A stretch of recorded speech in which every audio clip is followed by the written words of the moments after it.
तुम्हारी यादों को रोक पाना मुश्किल है, तुम्हारी यादों को रोक पाना मुश्किल है, रोते हुए दिल को माना पाना मुश्किल है। ये दिल आपको कितना याद करता है ये बता पाना मुश्किल है। तोहरा के कसम बाए धनिया जब छोड़ दे हम ई दुनिया, तोहरा के कसम बाए धनिया जब छोड़ दे हम ई दुनिया। हमारी लाश जब जाई तोहरा गाँव से, जन लोहरावा बहिया हमारा नाम से। हमारी लाश जब जाई तोहरा गाँव से, जन लोहरावा बहिया हमारा नाम से।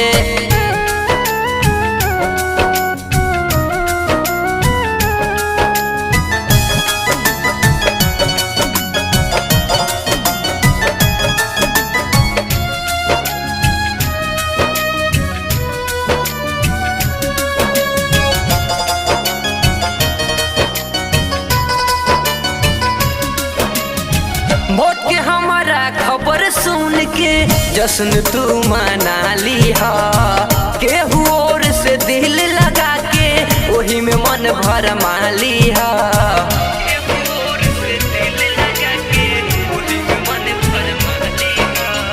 मौत के हमारा खबर सुन के जश्न तू मना लिहा, केहू और से दिल लगा के वही में मन भर मालिहा।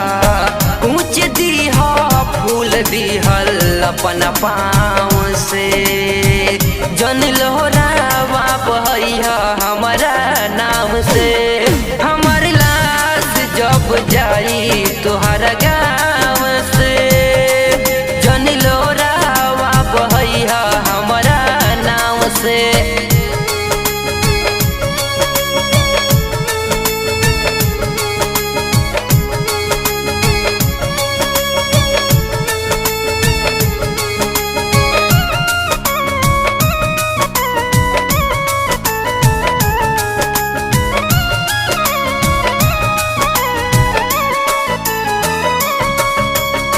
जान के अनजान बनाई ले लू तू जान हो, रिंकू पवन खुशी खुशी जाता रे शमशान हो।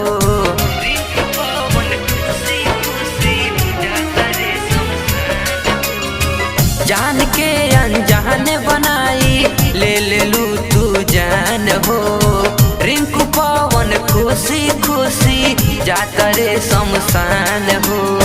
प्यार पवन के सौदा कई देलू भाव से, जन लोहरावा बहिया हमारा नाम से। हमार लाश जब जाई तोहरा गाँव से, जन लोहरावा